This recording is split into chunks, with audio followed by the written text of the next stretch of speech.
Hi, guys. Welcome today. Klarna welcomes you in this pivotal, kind of crazy, exciting moment where we're all collectively reimagining our lives, reigniting our passions, our fires, and certainly, at least for me, refreshing my wardrobe. Although I will say, still wearing some yoga pants from bottom down, but that will slowly change. As we re-enter into this amazing new kind of transition and renaissance, which I think will be one of the most creative in our time, Klarna wants to be a partner and use our platform and our resources and our community and our data to help empower that change and growth, empower our consumers, empower stakeholders, empower designers, and empower our retail partners and leaders.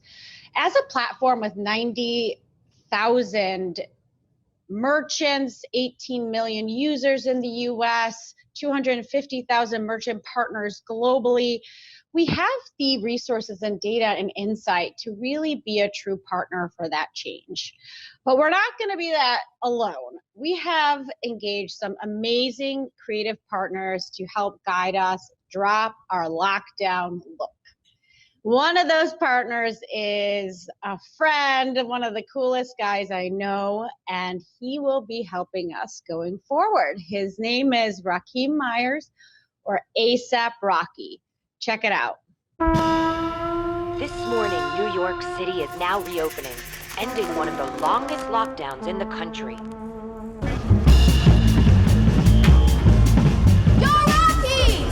It's been a little minute. I just been cooling at the crib, hibernating. I can tell. Hey, you Rocky! They might not let you in dressed like that.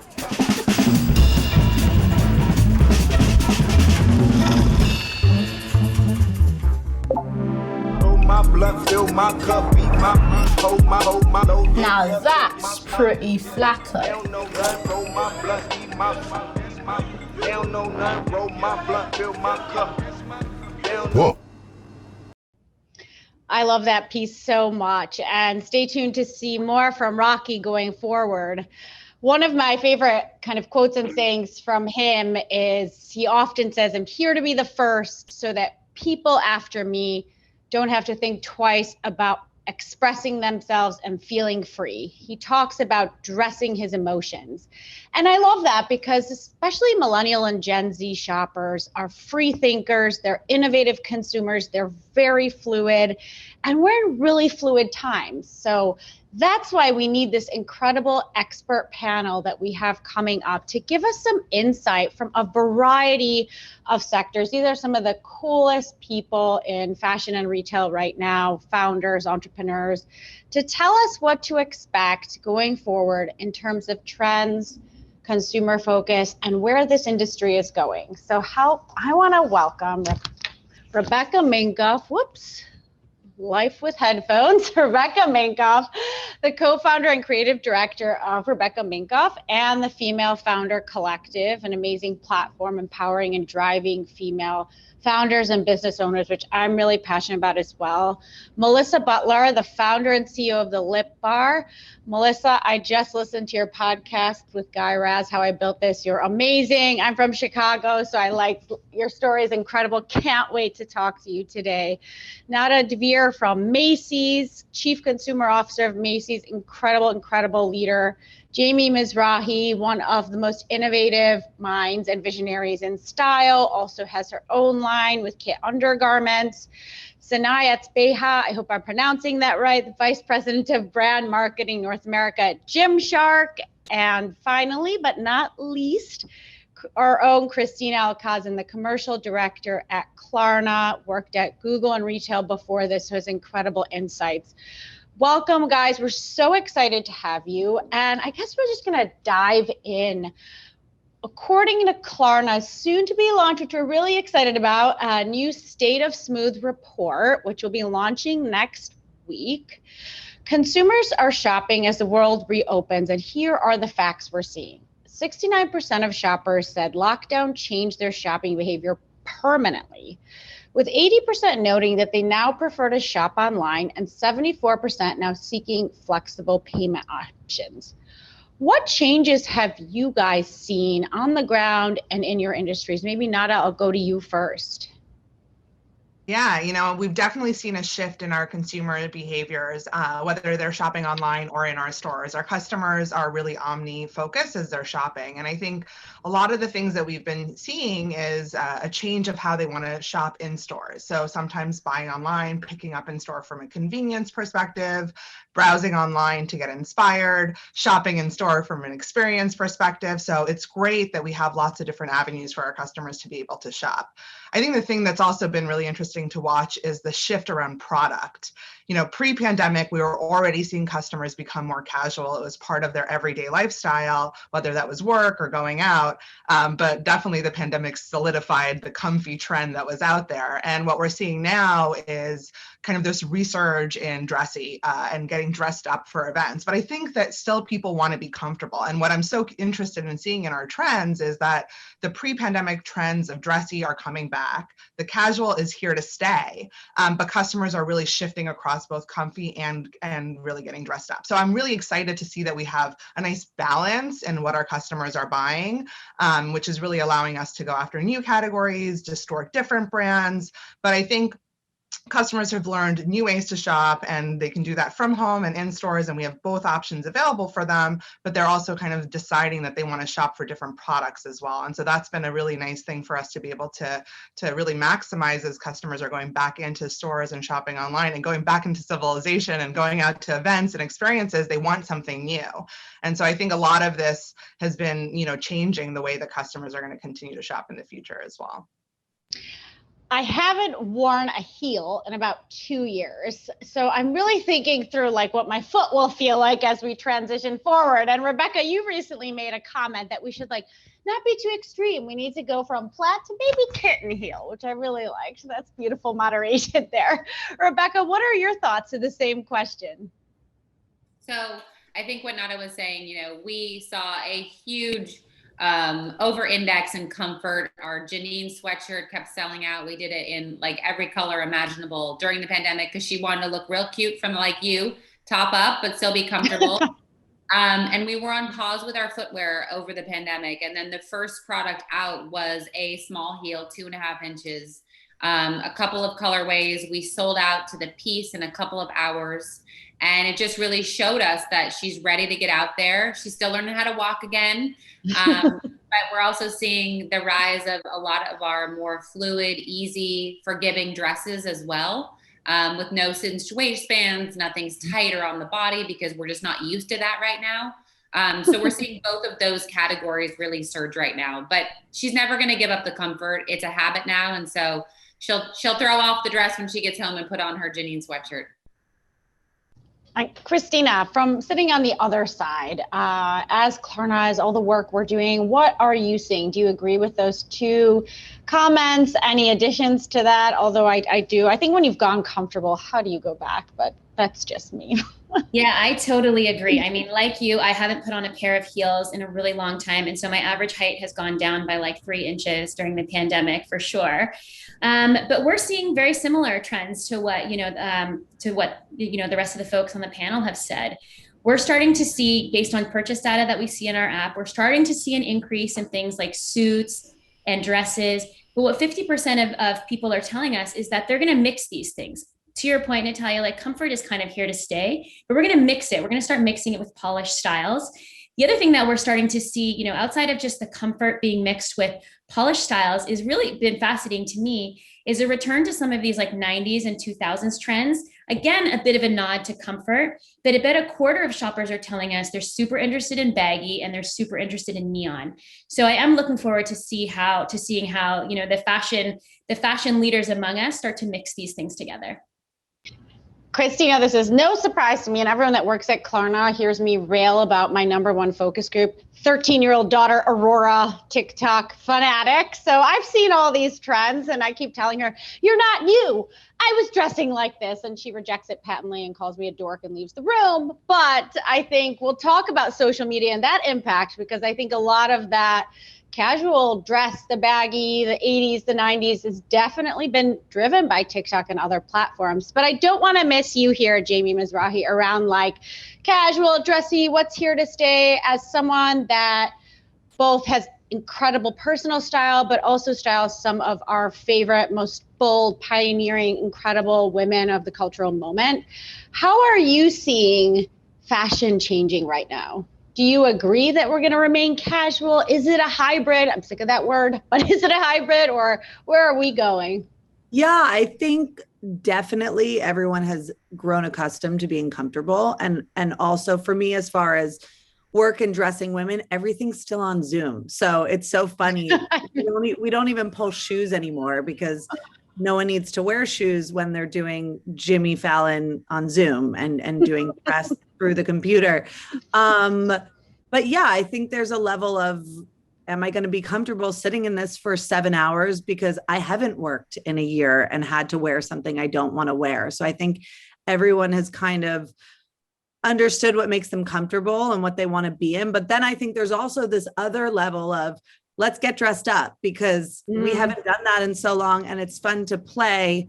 But I think it's kind of a thing where it's fun for a moment and then you want to get home and get in your sweats because you're so used to it. So I think there's a little bit of both, but there's definitely comfort will always play a role for sure. Yeah, and it's so interesting what you're saying, Jamie, because I think there's also like, we don't know, an unpredictability around kind of IRL, as we would say. Are we going to continue virtual and doing both and being prepared with those shoes just in case? I mean, I was laughing because a few days ago, our founder, Sebastian Szymatowski, was, on stage like this with President Macron of France, no mask, no nothing. You could see everything.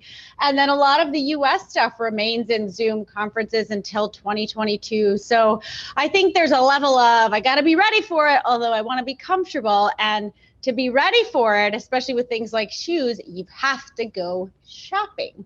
Yeah. So my next question. Right now, do you guys?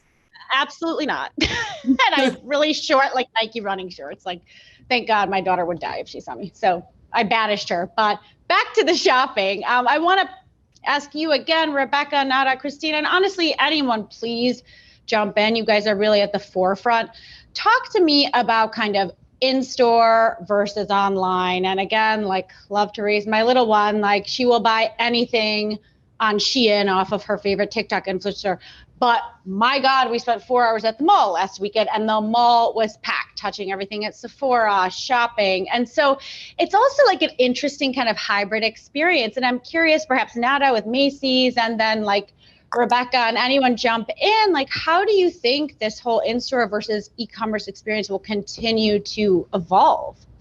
Yeah, I mean, I think as we're talking about the consumer shifts in terms of what they're wearing, it used to be all about something that could take you from day to night. Now it's very much about occasion. I'm going to an event for the first time in a long time and I want something special, or I want some new lipstick because now my mask is no longer on. So I think going to the store gives you that experience that people are also looking for, right? Like, they've been cooped up, they want to go out and shop, stores are open, it's a great place to go, there's variety. So there's an element of entertainment, there's an element of touching and feeling product that you just haven't done in a long time. Being in the industry, we miss it, right? Because we're always so used to doing that, but consumers are the same way. So I think they come into stores and they want that experience, and we see that in what they're buying.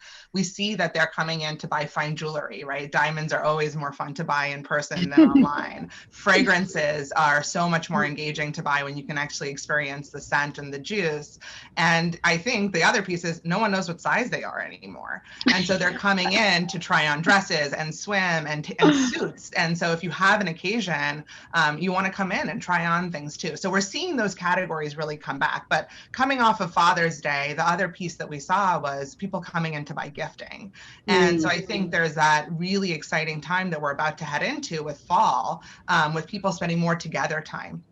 And so I can imagine that's going to be something that, historically shifted online from a convenience perspective, but I think there's going to be a nice balance of coming into store and wanting to see what's available, just as like a source of entertainment again too. But I'm not kidding, they'll still be shopping online. It's just so easy. Why wouldn't you do it?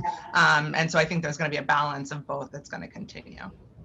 Yeah, that makes a lot of sense. And we forget also about kind of the power to convene, the community aspect of shopping in malls. And, there's something there as well. Rebecca, what are your thoughts on in-store versus e-commerce, online shopping? What are you seeing with your brand? So we've seen an incredible acceleration of, people that were never going to shop online that have 100% moved online. But there is that strong desire to go back into store. And we're seeing very, very healthy reorders from our wholesalers who are saying she's there, she's shopping, she wants to buy. I myself hosted my first live event yesterday, and I couldn't get enough of talking and meeting my customer. And so I know that, they were excited to finally get out of the house. And so the mall, the Bal Harbor shops was packed. And people want to just touch and feel. And I was excited too. I was going into stores and like, oh my God, I get to see it in real life. So I think, e-commerce is not going to go away. It's definitely solidified and even stronger with the consumer, but she's going to be going back to Main Street, and I'm really excited about it because the stores need the traffic.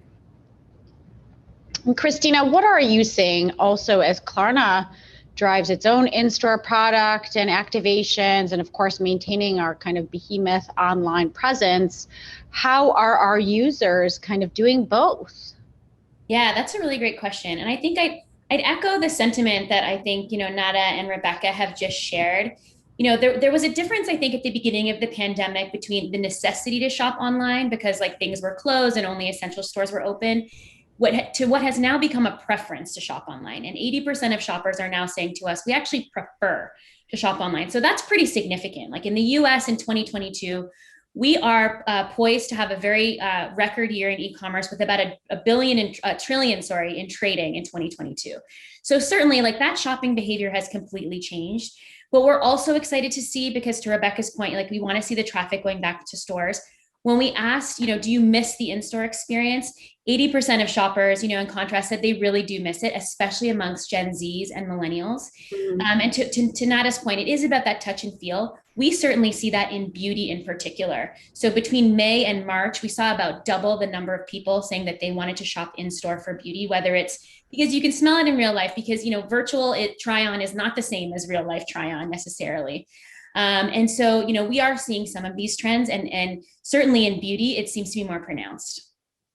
That's so interesting, Christina. I think there is an element of just the joy of discovery and spontaneous discovery that is really still hard to replicate online, although we're working on it. But, that the tools working together are really creating, I think, a lot of consumer growth. Melissa, speaking of beauty, thanks to the How I Built This podcast that you did that I listened to on my bike ride yesterday, I learned that beauty is like a ridiculously multi-trillion-dollar industry. And I'm just imagining so many things we're talking about now, imagining you in your Brooklyn apartment, filling the molds of lipstick. Like, I love that visual. I love imagining you in your lipstick truck driving across America. It's just, your story is amazing, and you are ahead on so many beauty trends, including cruelty-free and vegan and using the best products. That has been proven and seen to be a major kind of driver. Consumers really continue to buy beauty, and especially vegan, cruelty-free beauty during the pandemic. Are you seeing that continue, Melissa? And just tell us overall, like what trends are you seeing that will stay? What do you think will go? And how has the lip bar been doing? Yeah, I mean, I think customers have just gotten incredibly smart, right? So over the past several years, customers have taken a keen interest on, who the founder is, really reading the ingredients, wanting to know a little bit more about the sourcing. They want to know the why behind the business, behind the brand, behind the founder, and even behind each individual SKU. And for us, we play into that really, really nicely, just because from day one, we've always been about transparency. And when you're looking at at the younger generation, they are all about just being themselves. So authenticity, I know, is a buzzword right now, but Gen Z actually lives it, and they expect that the brands that they're shopping with to also live it. I think over the past year, we've seen a big shift in skincare. But as a company, we saw it coming years ago. So we've been making sure that our innovations were really steeped in not only just color cosmetics, but also that skincare element. So launching products like tinted moisturizer with hyaluronic acid and rose water in it. So really speaking to that skincare adjacent customer and creating products that really align with their values, their beliefs, and their needs right now. I think also, you know, wearing the mask was a challenge for most people. It's like, why am I going to wear lipstick if I'm wearing a mask? And so what we're seeing is customers moving back to those like brighter color lips, really going back to those classic reds. Red is our best seller in the entire company. And so people are like, I am taking off this mask. I have my vaccine. I want to wear lipstick. I want to get dressed. I want to feel like myself again. But I think that things like our shimmer balms, for instance, are still perfect for that every day. So I think very similar to fashion, there's this balance of comfort plus style. And I think the customer ultimately wants to know that they can be stylish with comfort. So thinking about things like, you know, highlighting shimmer balms that work well and give them that glowy look, but ultimately doesn't necessarily look like a lot of makeup, or putting on that red classic lip just to jump on their Zoom call without putting on any other makeup.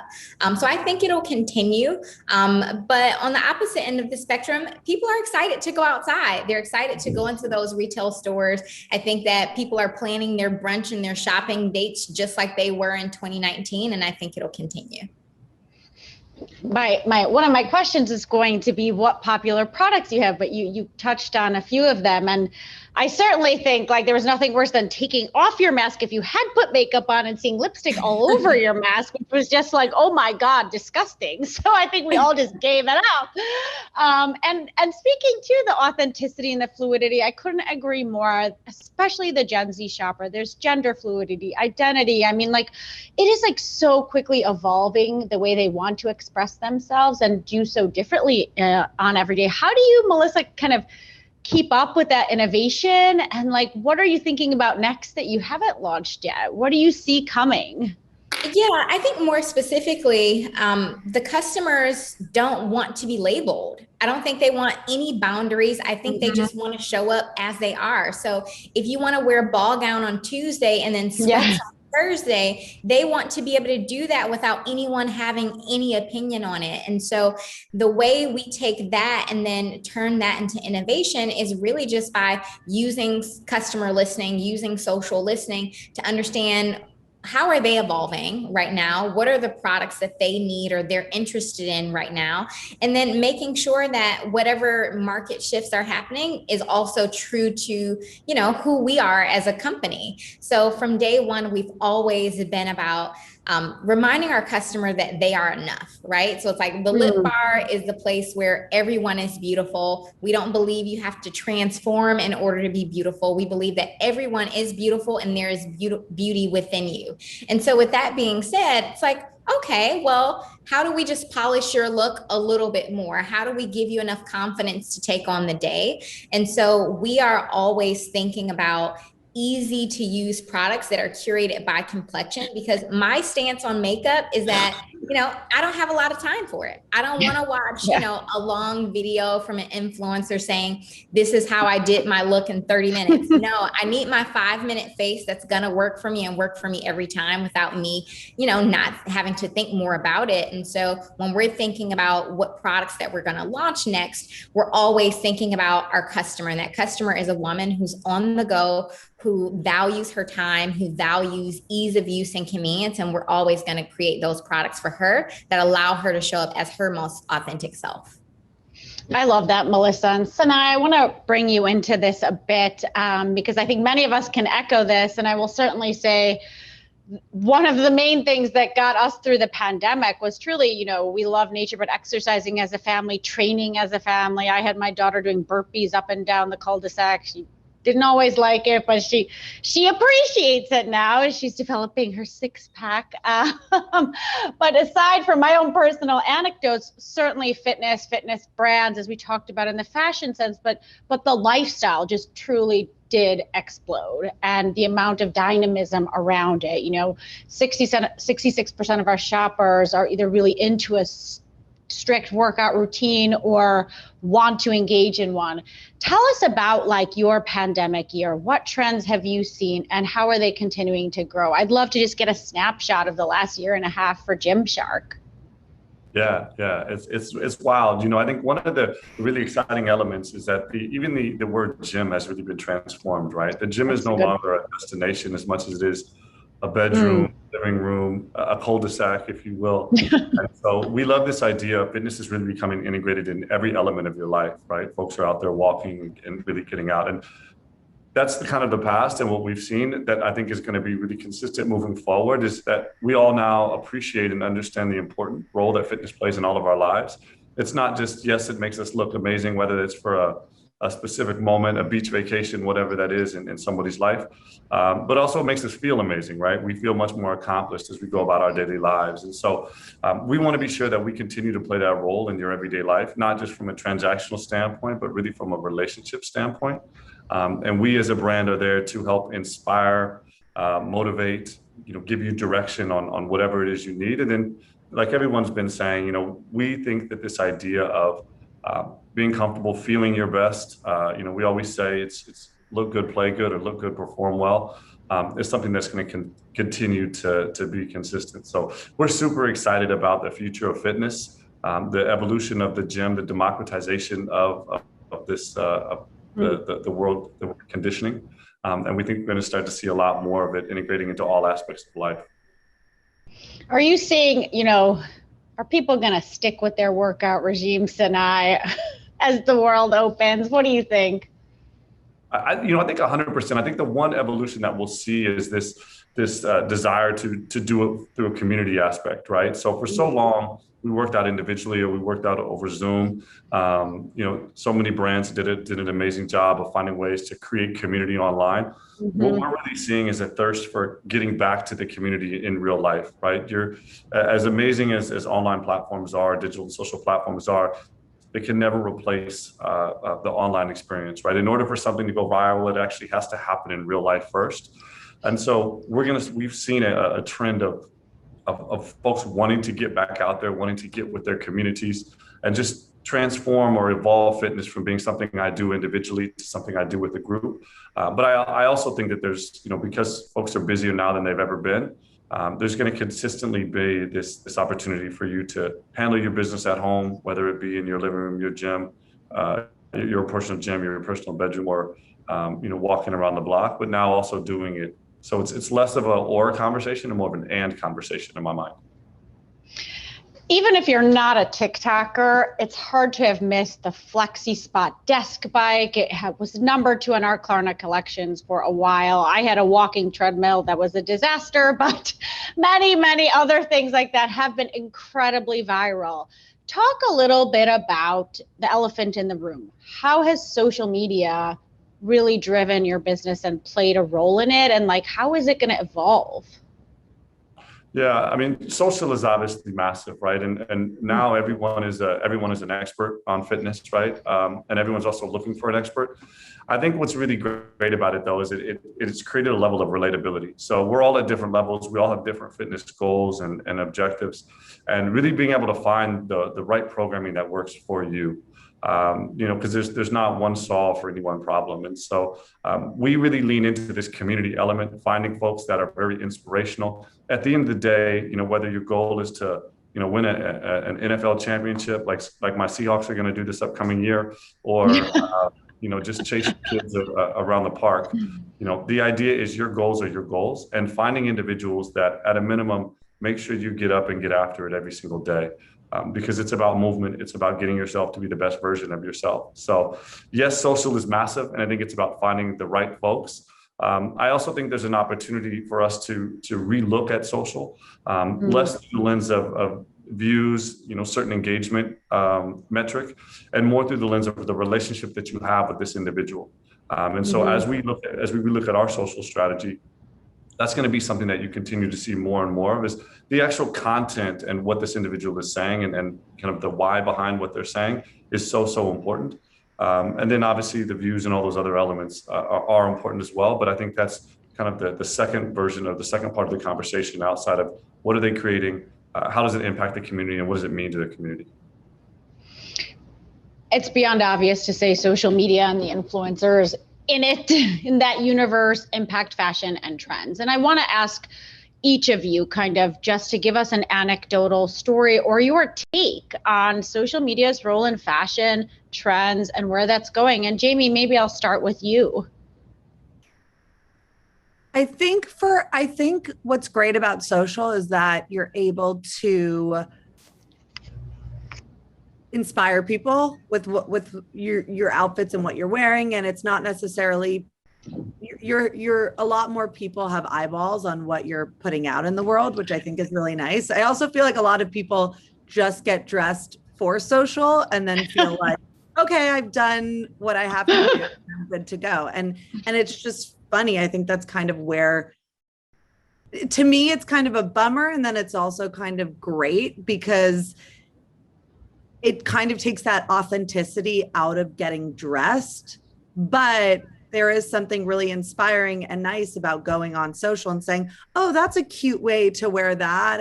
And also from a entertainer's perspective, I can put out how I want to be perceived and what my kind of vibe is of dressing, but I don't have to be around 9 million people at all time because everyone's kind of getting it and seeing it. So I think social media, I mean, was the question, is social media great for?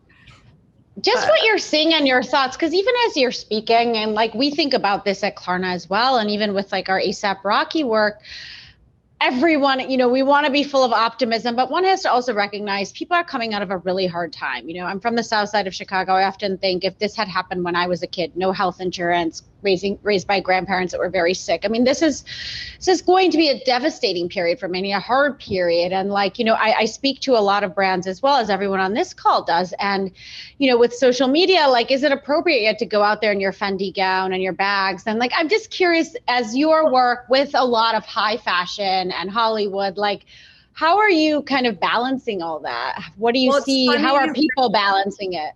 Yeah, it's funny you bring that up because I do feel like there's an element of being aware of what you're putting in the world. I think during COVID, you weren't you just have to be sensitive to everyone and what they're going through and also what's really important, right? At the end of the day, I understand that the art of dressing up is supposed to be fun. It's supposed to be exciting. It's supposed to inspire people. You don't want to make people feel bad about where they're at or what they can't be wearing and what they can't be going to. So I think there's a very healthy balance. Also understanding that some of it is a job, right? These fashion brands have to keep going on throughout the pandemic. So it's a matter of how can you keep being relevant and keep having a voice and putting out a message in the world without being offensive, right? So there's a really fine line. And throughout the pandemic, I think people navigated it in different ways, gifting and asking people to, you kind of were like, you don't have to, because if you don't feel comfortable doing it, if you're going to be sent a bag. But I think now it's kind of the same thing. I think people are navigating how it feels appropriate. And it does feel a little more appropriate to get dressed up and go to dinner with friends or go to an event where you're on a carpet. But there hasn't been that big event yet where people are all getting dressed up and on a carpet together. So I'm sure that'll happen soon, but it's definitely taking time to get back into it for sure. I like that advice. We need to be joyful, have fun, be cheeky, be inspiring, but I guess don't be a jerk. Nada, I want to hear about how you're thinking about social media and your work at Macy's. Give me a little bit of your perspective here.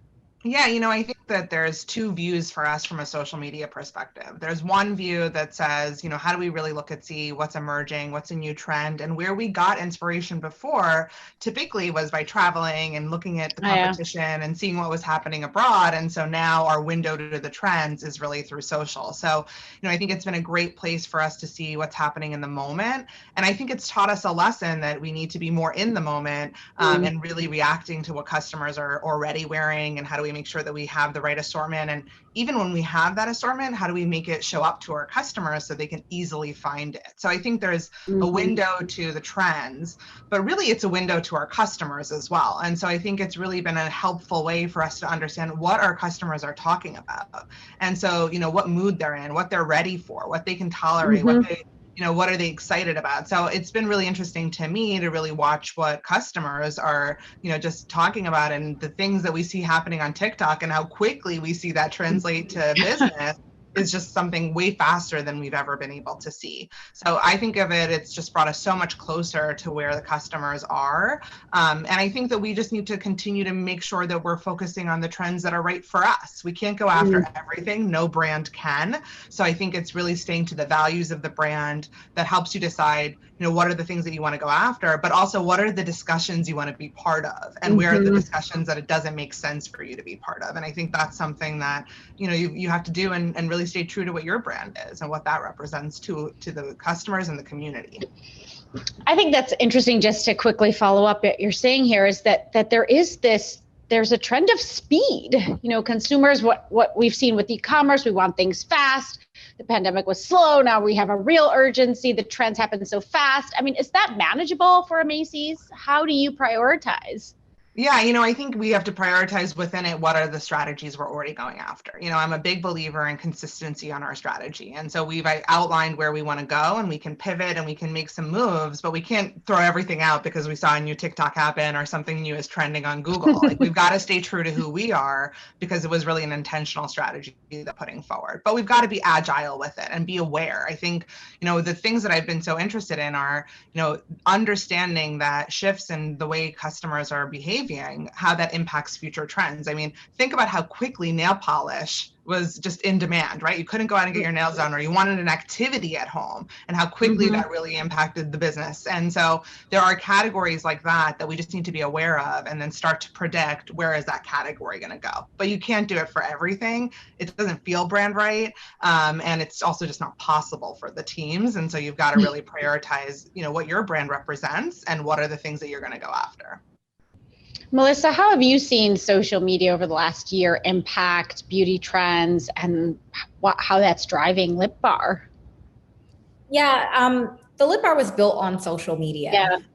So we started the company in a very scrappy way without a marketing budget. We actually didn't have a marketing budget until 2019. And so our strategy and our tactics were heavily surrounding social media and our ability to make very close contact with our customers. So even though we have grown from that super scrappy phase, we still use social media as a tool to help us decide innovation, to help us decide, what lip color we should be talking about in the moment. Everything from marketing strategies to, ambassadors that we're thinking about working with. So we're looking at social media in a very holistic way to understand how we should move the business forward. So it helps us tremendously. Like, we actually take social very seriously. And I know a lot of big businesses a few years ago kind of thought of it as a joke. And I think that all of us are now having to deal with the reckoning that is, Instagram and TikTok and Facebook, and making sure that we are hyper focused on building strategies that support those platforms. Also understanding that each platform is very different. There's a different customer there. And, to speak and really interact with that customer requires a different strategy for each platform. I'll never forget, at one point, this may have been 4 years ago, but we were using the same content across all platforms and wondering why it didn't work. And it's like, well, different people are attracted to different platforms. And so understanding that as a small business with goals to become a bigger business, we have to use our nimbleness as our superpower. So we are going after some of the trends that are in alignment with our vision super fast. We are pivoting often with the latest and greatest that's happening on TikTok or on Instagram, because we know that that's how we're going to get the most eyes on us in that moment. And it doesn't necessarily mean that we're not still focusing on our true messaging, but it means that we're doing it with the understanding that this is what's going to be the easiest, fastest, and most affordable way for us to acquire new customers. Rebecca, I want to bring you in here because as we talk about being bold and fearless, the title of your new book, which I love, Fearless on Social Media and on brand and really authentic, I think you've also been incredibly incisive in that way. Can you tell us a little bit about your social media strategy, but just what you're seeing and thinking and evolving around social media and what you're seeing your consumers thinking, evolving, and doing? Oh, mute. Oh, there we go. Did it again. I think, with the pandemic, we definitely, there wasn't a strategy to look homegrown and in our backyard. That was what we and most people had.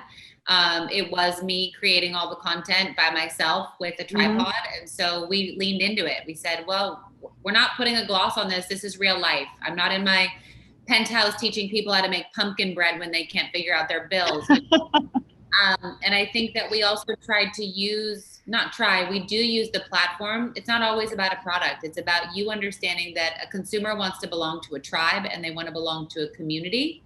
And they want to know what you stand for and what your values are. So whether it's my Super Women podcast or the Female Founder Collective that we talk about often, or, things and issues that I want to stand up for, she knows that when she's buying a bag, she's also buying into the value system that we have. So we use social to showcase that.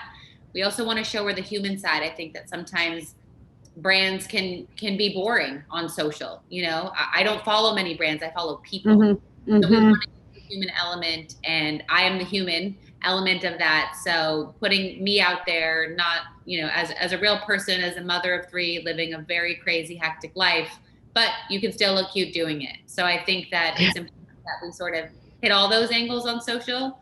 And obviously coming out of the pandemic, we said, okay, we can do a photo shoot now. Let's go do it. We were excited to get back to showing things on, not just me with my tripod. So I think we're trying to find a balance of what does that look like as we sort of ease back out there. And we are a brand and we are selling an accessible luxury product. So what is she expecting from us? And what does she want that to look like?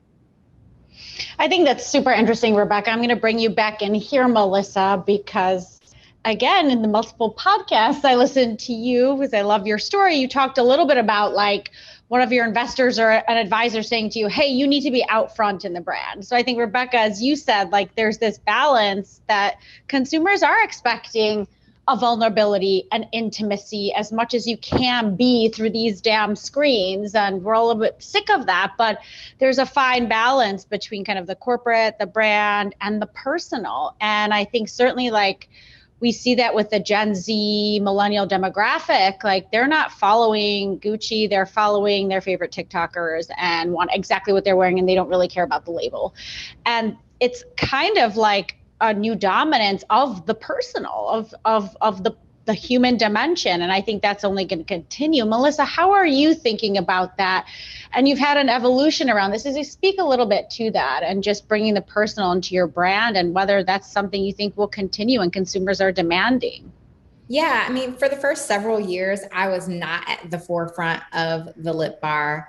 It's honestly not my personality type to be, at the forefront. And to be honest, lots comes along with that, like the scrutiny, the feeling or the need to overshare when sometimes you just want to be a human and not a founder, or sometimes it's just a matter of needing to balance, okay, well, I have to do CEO work today, or, I have to do brand personality work today.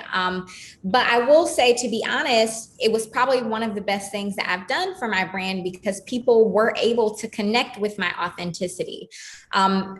so I would encourage anyone who's thinking about it. You don't have to fit into this mold of like what it means to be a founder-led business. You don't have to share whatever you don't want to share. But if there are pieces of your story or of your process that you find to be interesting, your customers 9 times out of 10 would be interested in getting that behind the scenes look of, what it's like to run your business, or what it's like to even be on site at a photo shoot. And so it's been an approach that I've taken, but in a very strategic way in most recent years, simply because, the reality is I'm not an influencer and I don't have time to be on as an influencer. So a part of our growth strategy is like, okay, well, how and when do we use Melissa? And then how and when do we use other content creators to help tell the story or to help amplify the unique value proposition that the company has? But I think it is incredibly important to be transparent in some way. I think there are lots of cool brands that are doing it in ways that aren't necessarily founder driven, but people are absolutely more prone to believe you if it's coming from a person. So now I talk a little bit about that because I think one of my new fitness moves is the bear crawl. And I just saw, was it your co-founder or one of your creators on Gymshark bear crawled around New York City for like several miles. So I was like, wow, my bear crawl game is not now there that yet. is some engaging content. I got to work on that. Yeah. But tell us about how, that kind of content creation and the consumer engagement there has really like driven your business and trends. Like everybody's going to do the damn bear crawl now. It's amazing. Yeah. Shout out to Devin. He bear crawled a marathon. He bear crawled a marathon. It was insane. I wouldn't recommend it if you haven't trained for it. No, and I think folks have said it on this call or on this meeting that I think is really interesting is we story tell real people doing real things, right? And we laugh about it, but he took the bear crawl really serious, and that was something that he wanted to do. To showcase his connection with fitness. He does a lot of really interesting things in that space, that gentleman specifically. But I think what's really important is being able to showcase these elements that are really personal and that folks have passion for. And when you do that, other people are going to relate to it. We have this term that we use where it's where we feel like our superpower is. It's the idea of aspirational but relatable. And what that means is that we obviously want to be very aspirational from a brand perspective in terms of the content we create, the athletes that we work with, the way that we inspire them to engage their community. But we also want to be sure that it's relatable. I think in my past life, some of the brands that I worked with, we had a lot of really aspirational athletes that we worked with, but they were far from relatable. And it doesn't mean that they were born with a silver spoon in their mouths, but they had achieved such greatness at a young age that very few people could relate to their success and even the path of getting there, right? Not everyone's born at 6'9" and 270 pounds and can fly through the air. But I will steal a quote from that gentleman who plays for the Lakers. I won't mention his name because he's not part of the Gymshark family. But he said something that was really, really important to a group of young basketball players in my previous life. Is he said that he made a transition about 3 years ago where he only posted content on his channels that he cared about. And that his metric of success was less around the numbers and the quantitative, and it was more around the qualitative that he felt by the people that he respected and cared the most about. And I think what we've seen with a lot of our athletes at Gymshark is they have a very similar approach. And because they care so much about the content that they're creating, their audiences care about that content, and their audience become inspired by that content to create on their own. And so that's a shift that we really have seen, and we really want to infuse as much energy in as possible because we want to be real, right? I forget who said it earlier, but we live in a world now where you can't fake the funk because people will find out really, really quickly. And we want to be sure that we're communicating this realness that is authentic to our brand. When shout out to Melissa for telling her story. I think one of the things that our brand has done a tremendous job of is Ben Francis has told his story. And again, it's a very aspirational but relatable story. A kid from the UK who had a community that he wanted to serve, and the next thing you know, he's got a couple bucks in his pocket and he's got a global brand. Obviously, I skipped over a few elements, but it's one of those things that I think whether you're a young entrepreneur or a young athlete, you can look at that and really be inspired and not feel like it's too far-fetched from your reality. Oh, I love that. And I love these words we're using because they're so relevant. Care, belonging, compassion, authenticity, being real, being part of a tribe.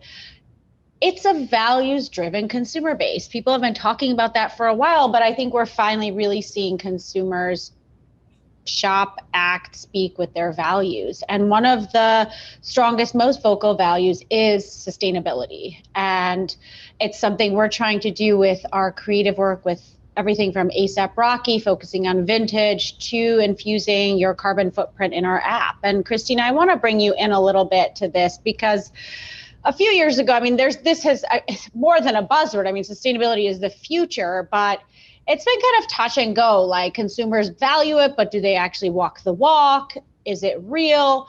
What are you seeing from our users? Yeah, I really love that you asked the question really based around aligning on values. And it could be sustainability, it could be defined another way. But certainly from our own shopper base, like 70% of our shoppers are basically saying to us that they care about sustainability. But the way people will articulate that is going to be aligned to their own values. So it could be that they are, wanting to buy more sustainable brands that talk about, how they're sustainable in their manufacturing. Or it could be that they are wanting to upcycle and reuse clothing. I mean, ASAP Rocky's, campaign around shaking off your lockdown look, it's a mix of things. Maybe you want to have something fresh and new as you emerge, and maybe you want to like bring something back out, which is another way to really honor that part of your value set. I think specifically in beauty, the Gen Z millennial customer, they think about that value set a little bit differently. They think about it more as like aligning to brands that are, promoting diversity and inclusion. And even just, even from a payments perspective, I love this conversation that we're having around being flexible, transparent, et cetera. Certainly from our own viewpoint, what we've also seen is that there's a huge appetite to provide flexibility and transparency in payments as well, with like delayed payments options growing 215%. And certainly, a shift away from credit cards, again, really reflective of this younger generation of shopper who wants everything in their shopping journey, whether it's the products or whether it's how they shop or how they pay, to be reflective of their values. So we're kind of seeing that come up in a few different places. Interesting. Jamie, I want to bring you in here as well, since you're working with, again, some of the truly most influential kind of women in fashion around this vintage, ethical brands, upcycling. Like, again, are we really choosing and prioritizing because we love that, or is it more still talk? How many of your clients, how much of your stylistic vision is rooted in that? I think there's, again, a combination. I think that a lot of my clients love vintage. I love vintage. I also am a big fan of companies like Rent the Runway, or kind of this option to rent instead of buy. Also, a lot of my clients use the Real and clean out their closets, and also, it's funny, a lot of them sell on the Real, but then get a credit to then buy. So you're basically buying other people's clothes that they don't want, right? And I think that's a step towards being thoughtful and in regards to sustainability. So yeah, but I also think they're wearing things that come off the runway that are one of a kind, handmade, and cost a lot of money. And however, there's one thing I don't really do, which is fast fashion with my clients. So I think it's kind of one or the other. I think I don't have anyone that I work with who's like, I won't wear something twice. Or, I mean, for me, I wear the same 2 pairs of jeans basically every day. And I rotate like 8 white t-shirts that I wear. Well, so like, hallelujah. I just don't think, I think also once you get to a certain age, you know what works for you, you know what you like, and you don't need to continually have to buy new things. But I think with all these different options out there, like Real, Rent the Runway, and there's a million others, you're able to get something that feels new to you that may not necessarily be new. And you're also able to rid of things in your closet where you're giving them a great life with someone else. So I think everyone's really open to that and a part of that, because it just makes it easier for me, for sure. I want to go through a few more kind of fun digital trends. And one of those is live stream shopping and its impact across the industry. According to our latest report, we found that live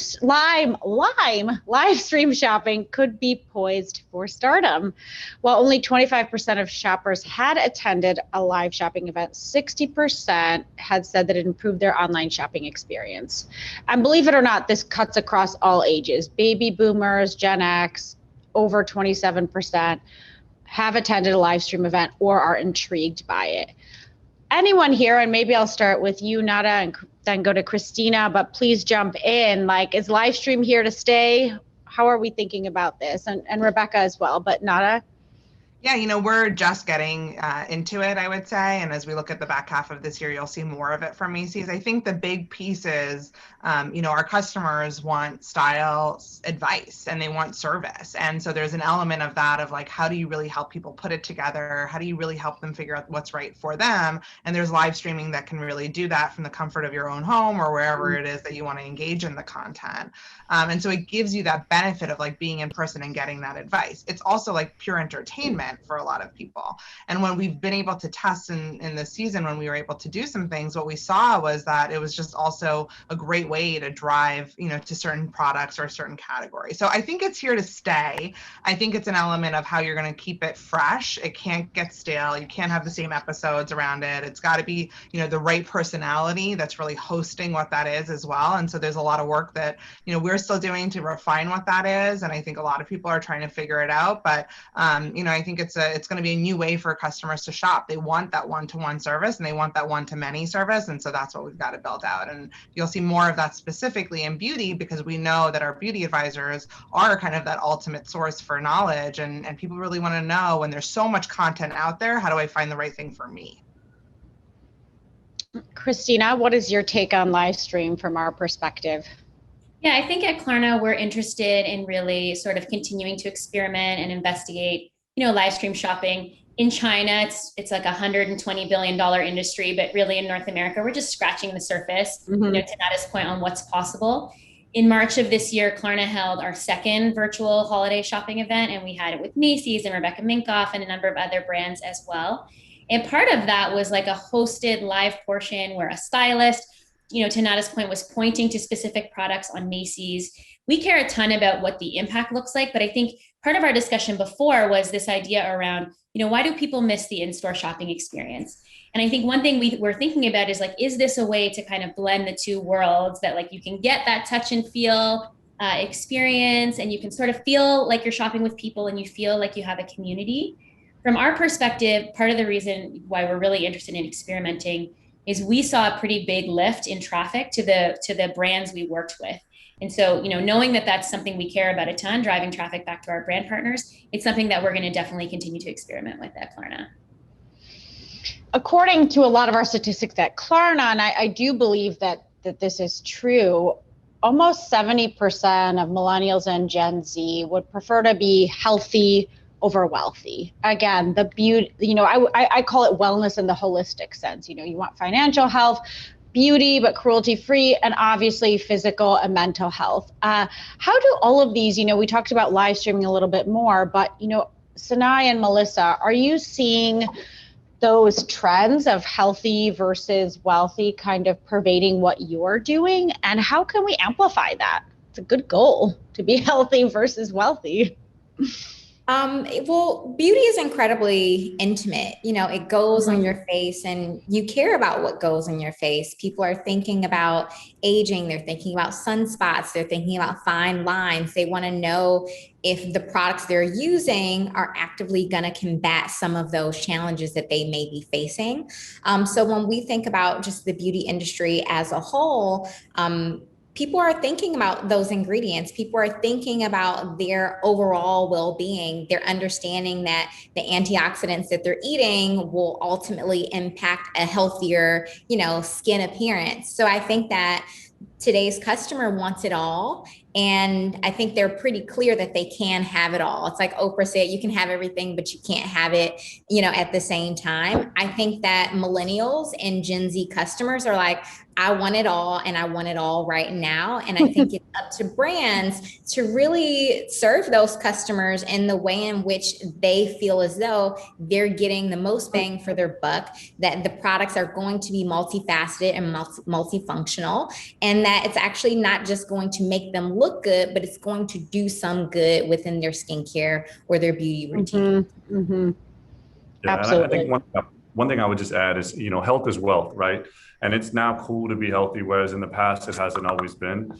And so we as a brand, we want to highlight it's a lifestyle, not necessarily just an interaction or a transactional element of your life. So, we're looking to partner with everything from brands to people to really highlight the fact that it is cool. Listen, it's cool to look fresh when you're old. And feel amazing as you get older, right? Because you can, if you don't feel great, it doesn't matter how much money you have, or it doesn't matter how successful you are. You're over here limping around, and so that's something that we're really, really keen to highlight and excited to storytell as part of not just the fact that you look fresh in the product, but it also helps you feel and move amazing, which is something that you got to do every single day. I love it. And I know we're nearing the end, so I'm going to ask my favorite question. As the daughter of a community organizer in the South Side of Chicago, I'm an activist at heart. I like to end everything I do kind of with a call to action, inspiring, but also kind of unifying. And having Rebecca on here, she has her fearlessness mantra in my mind all the time. So I want to ask each of you for a quick reply to just give our listeners, but also whether it's retail, consumers, whoever is most relevant to you, how can they be fearless? What's your call to action as we, again, truly re-enter in this historic period that all of us will remember one day? Jamie, you look like you're ready with a fearless call to action there.